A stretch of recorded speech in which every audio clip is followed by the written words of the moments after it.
Hello students, good morning. Today we are going to see the remaining part of the lesson, population in geography. Okay ma. So in the previous class we have learned what are the things ma? Population size and distribution, and what is population, and what is the basic requirement for human beings, that is water, demands, and also the talents or the skills, right? So after that we have seen the population growth and the process of population change, in which we have seen the characteristics or qualities of the population. So today we are going to see the main thing that is required for the population growth and the process of population change. So here at first we are going to see the age composition. In age composition, what is the main thing we are seeing is the age composition of the population normally refers to number of people in different age groups. Okay ma? Number of people in different age groups.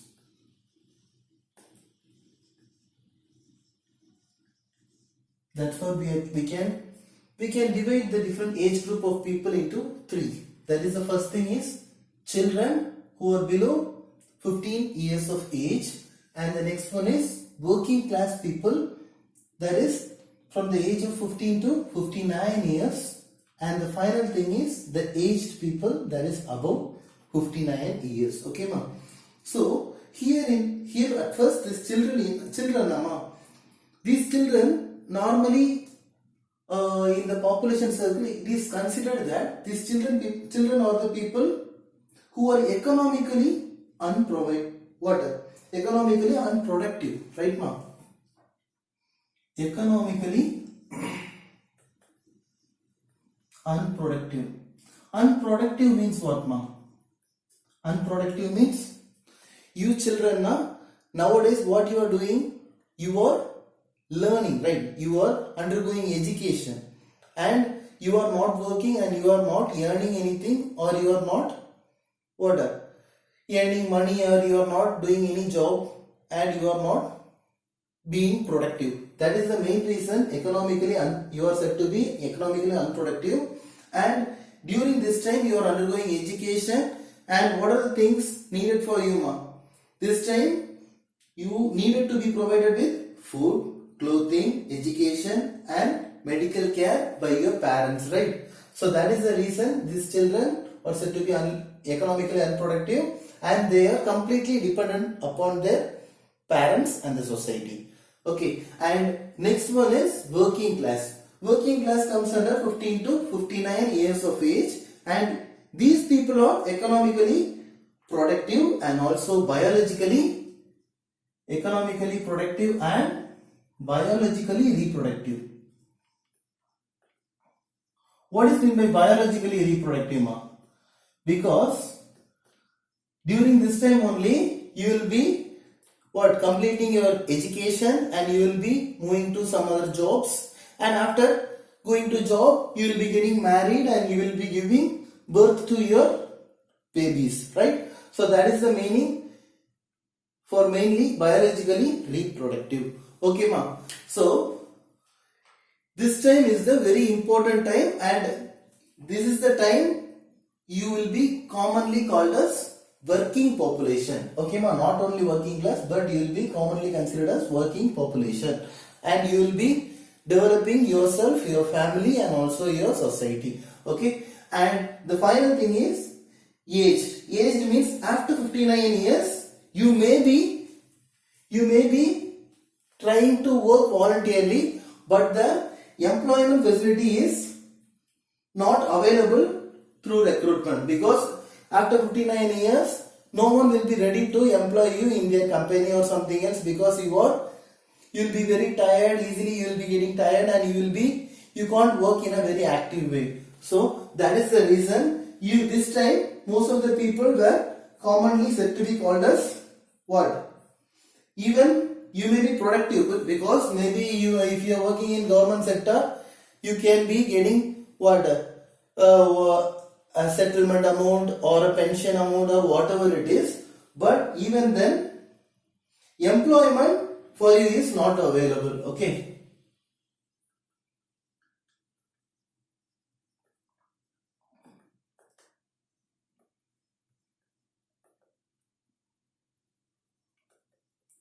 So this is the main three different age groups that we are learning in age composition, and the next one is sex ratio. Sex ratio means normally we all comes under what?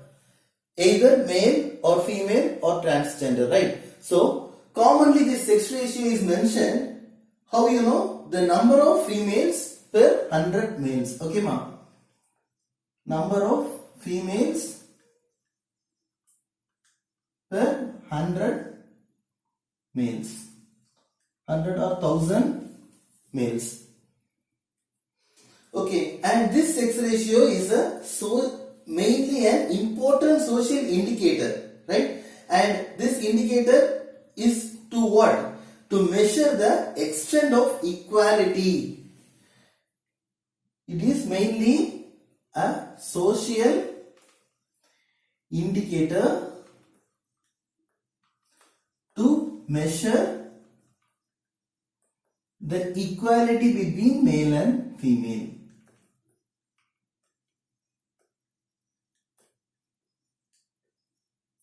So what we can say as equality between male and female, ma?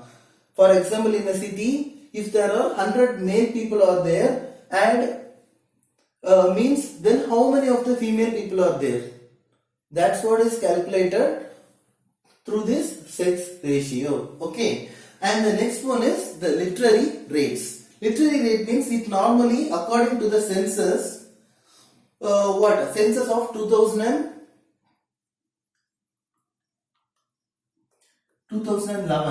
what it is said is how many people in India was literated.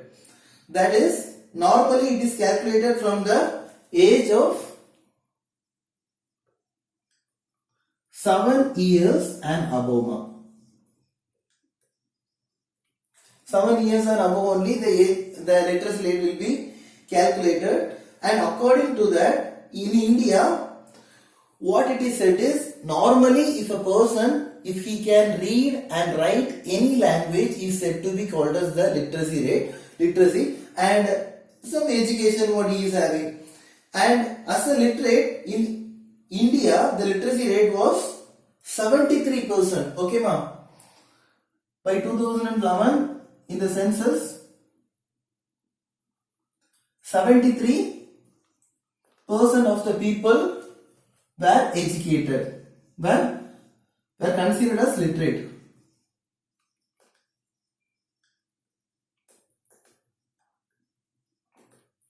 Okay, and even we can see that even our government has also ordered till 14 years of age everyone should complete their schooling in order to increase the literacy rate in our country. Okay, ma'am. And here you want to know what is called as census. So what is the definition for census, ma'am? Can anyone say what is the definition of census? Census is nothing but it is the official enumeration of population done periodically. Okay, ma'am. So official enumeration of population means normally we can say that they will be coming, most of the teachers will be coming to our house and they will be asking us how many of you are there in your house, how many of you are educated, how much education they had, and all those things they will be collecting, and finally they will be enumerating it and they will be saying, finding out the literacy rate. Okay, ma'am. So that is mainly called as census. And the next thing what we are learning mainly is occupational structure, ma'am. So in occupational structure, what is the common thing that we are learning, ma'am? It is nothing but the distribution of the population according to different types of occupation also is referred to the occupational structure. So distribution of population according to different types of occupation. Okay, ma'am.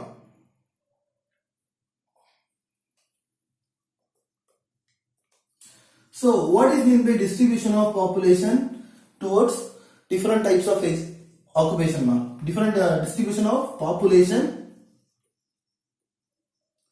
So, we can say that not all the people are engaged in one particular job. In each and every department, most of the people will be engaging, and that distribution is commonly said to be called as the occupational structure. Okay, ma'am. And in this occupational structure, what is the common thing we are learning is primary, secondary, and tertiary occupations. Okay, ma'am. So these occupations are classified mainly to primary, secondary, and tertiary. What are the jobs that comes under primary, ma'am? You all know commonly few things. Can you able to recollect it and say it? The first thing is mainly agriculture, right, ma'am? Agriculture, animal husbandry. Animal husbandry means like cattle and all those things you are taking care of, right? Through cattle also, most of the people are dependent on what? Cows, goats, sheep, and all those things. And other than that, what are the things? Forestry, fishing, mining, and also finally one more thing will be coming in that. What it is, ma'am? Quarrying. Most of the people will be working in quarries, right? So quarrying. So all these activities comes in the primary occupations. Okay, ma'am. And in the secondary occupations, you all know that what comes under mainly in secondary sector. It includes manufacturing industries, right? Manufacturing industries. And what else will be coming in this secondary sector, ma'am? Secondary occupations, ma'am? They mainly the building work and also the construction work. Okay, ma'am? Building and construction work. Okay. And in the tertiary sector, we already know that mainly transport will be coming under tertiary sector, right? Other than this transport, what other things will be coming, ma? Transport. And also we will be commonly calling this tertiary sector as service sector, right? So it commonly comes this communication also. Communication, transport, communication, and what else will be there, ma? Like commerce, administration, and also other services. Okay. Commerce, administration, and other services. Okay, ma'am. So this is what we are learning in this tertiary occupation. So after these three different classifications of occupation, we are now learning about the adolescent population. Okay, ma'am. Have you ever heard about the word adolescent? Normally in biology you will be learning about it. What is adolescent? Adolescent means it is nothing but adolescent is an age group that is mainly from 10 to 19 years. Okay, ma'am. This 10 to 19 years of age is said to be called as adolescent age, and this adolescent population mainly what matters about the 10 to 19 years of age people. Okay, in this time, what these guys will be doing, ma? They are the most important resource for the future, because this is the time you will be learning keenly and you will be developing yourself to enter into some field for your job and for your future. So it constitutes not only your growth but also it constitutes the 1/5 of the total population of India. So 1/5 of the population of India is the adolescent population. Okay, ma. And not only that, but nutrition requirements of adolescent are higher than those of the normal child or adult. Normally, a child needs little bit nutrition, and for adult it is different. But this adolescent age is a very important age in which nutrition is to be given much importance. Okay, ma'am. And the next one, what we are learning here is health.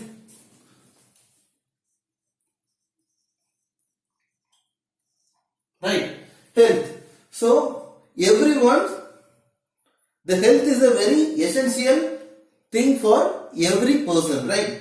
So here health is given much important as it is the component of population composition, and also this is the one which affects the process of development of a country. Okay, ma'am.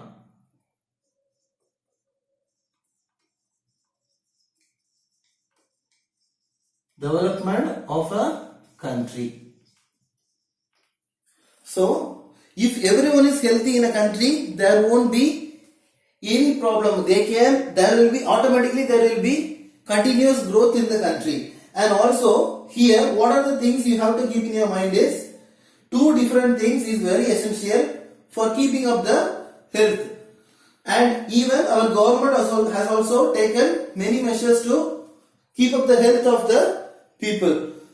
So, the substantial improvement in the public health in our country is the result of many factors. So, what are the factors, ma? Two main factors were given in our lesson. That is, first one is, in order, if health is to be maintained, automatically there should be a prevention of infectious diseases.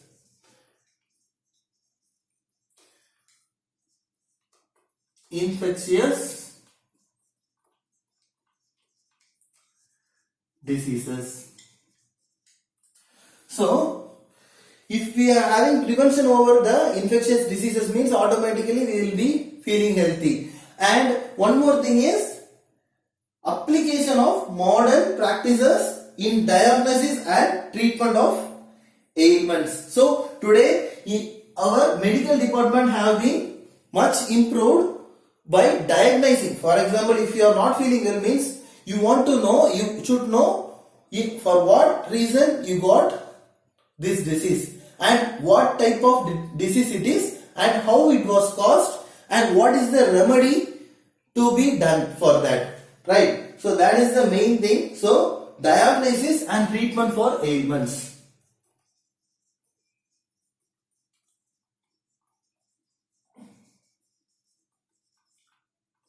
So, our government also gives much importance to for the prevention of infectious disease and also the diagnosis and treatment of ailments. And from childhood itself, our government takes many measures to prevent the disease. How it is taking the measure, ma? First thing is, from your birth itself, automatically you will be having many vaccines in your body to avoid infectious disease. And in Tamil also we will be saying na Tadpusi. From the birth onwards, first 2 months, this vaccine to be injected, and then after that polio drops will be given, right? And also many other vaccines will be given to our body to fight against the infectious diseases. Okay, ma. That is the main thing done by our government to safeguard to stop the death of the children and also to increase the health rate of the people. Okay, ma. This is what we are learning. And the final topic what we are going to see is National Population Policy. Right, ma? So this National Population Policy is otherwise called as what? NPP, and this came into action by the year 2000. Okay. And this National Population Policy, Nama, this provides a policy framework. Okay, policy framework for imparting free and compulsory school education free and compulsory school education till which year, ma?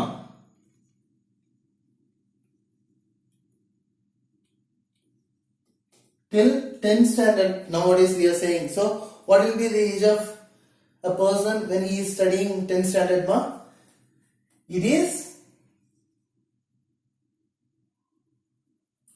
till 14 years. Okay, ma? Till 14 years. That is the main what? Framework of policy framework of NPP, that is National Population Policy. Okay, and not only this policy is what came into action, but other than that, it also helps in what? Reducing infant mortality. Okay, ma? Reducing infant mortality. So what is said to be called as infant mortality, ma? Infant mortality means most of the children, most of the child in the very short age, that is below the children below 5 years of age is getting died because of low nutrition or because of what whatever it is, maybe through hunger and also some diseases affected, or by all those things, most of the children are getting died now. So they plan to reduce infant mortality rate to below 30. Okay, ma? Below 30 for every 1,000 children. Okay, ma? So that is the main aim of them. And the next thing is achieving universal immunization of children against all vaccine preventing diseases. That is universal immunization. I already said you, that is the government is asking and giving free vaccines to the children to immunize their body, against all diseases. Okay, ma? So that is the second main thing. And the third one is promoting delayed marriage for girls. So why the government is promoting delayed marriage to girls, ma?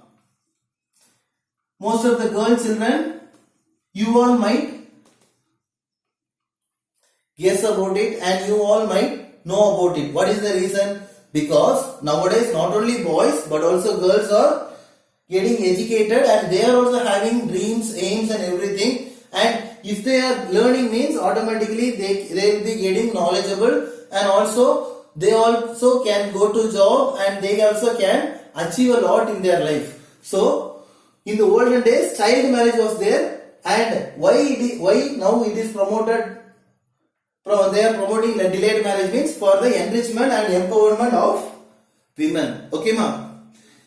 And also only women are the main person who are making family welfare, or working for the family welfare, and also for that only NPP is creating a people-centered program. Okay, ma'am? People-centered program. And the next thing is this NPP 2000, it also emphasizes on important need of the adolescent, including protection from unwanted pregnancies and sexual transmitted diseases. Okay, ma'am?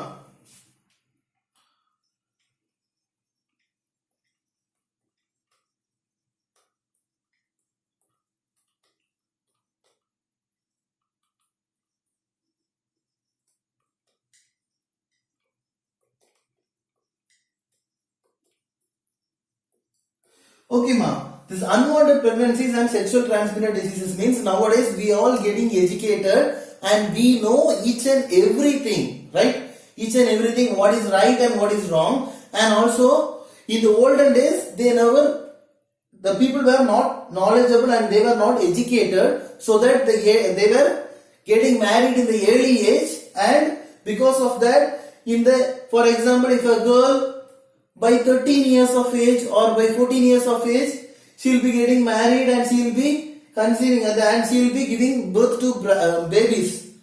And that is the main reason most of the girl children will be dying, because their body will not be having that ability to bear a child. So this creates an awareness to the children that they should not indulge in these sexual activities until they should get a matured age, and also their body should comes to a particular proper condition, so that only after that particular age only they can marry and they can have a healthy babies, and also even related to the sexual transmitted diseases that is said to be called as STDs. Okay ma.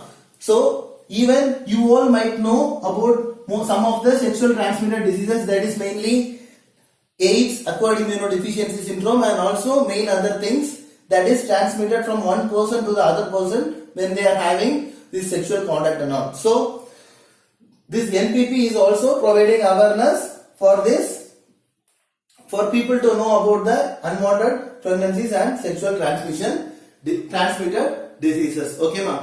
The final thing is, it also aims towards encouraging what ma? Encouraging, this NPP mainly encourage delayed marriages and childbearing. It encourages delayed marriages and childbearing.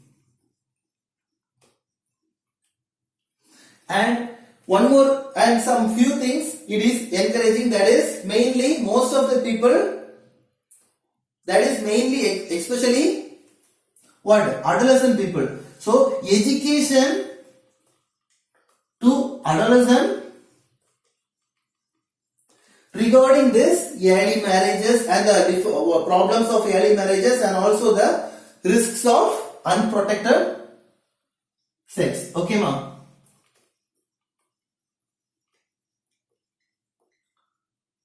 So nowadays, by the age of 15 to 19, you will be commonly learning more about this, and you will be knowing what are the risks of unprotected sex and what are the problems in the early marriages, and if they are giving birth to babies in the early ages, what are the problems they will be facing, and what are the problems the child will be having in the nutrition deficiency and all. So that's what the common thing, that it encourages the education mainly to adolescent regarding this. And the next one is making contraceptive services accessible and affordable. Okay ma'am.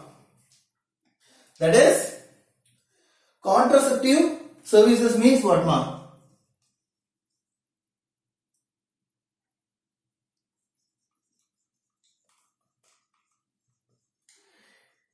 Mostly in case if some people without knowing or by mistake they will be doing some mistake, some errors, and because of that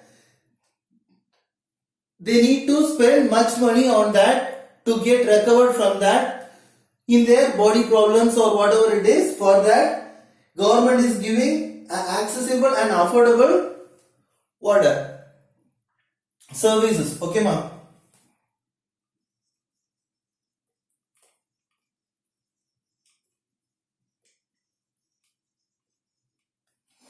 And the next thing is nutritional services. Nutritional services means nowadays for every newborn babies, government is government is taking many measures to make the child get nutritious through various vaccines, and other than that healthy products to be supplied, and even what are the things that are needed for a child to develop its nutrition. All those teachings are given to the pregnant women, and also to the newborn babies mother and their families, and also through many government centers. Okay ma'am. So this is the main thing. And finally, it is strengthening legal measures to prevent child marriages. Okay ma'am. Legal measures to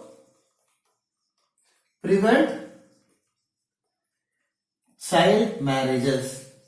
So you all know that in India child marriage is a crime. If a girl is getting married before 18 years means it is an offense, and in case if anyone is doing that means if you are reporting to policeman means automatically the mother, father and the whole family will be arrested for making the girl to have early child marriage. Okay ma? And in the same way for boys also. So this is what we are learning in this lesson, population. So this is how the lesson gets over. So I just want you all to read the whole lesson and you have to keep ready for you for the answers, and also in the online class I will be asking you the questions, and we will be having this week we will be having the Nitra test on both the topics, both the lessons what we have learned this week. Okay ma? That's it. Thank you.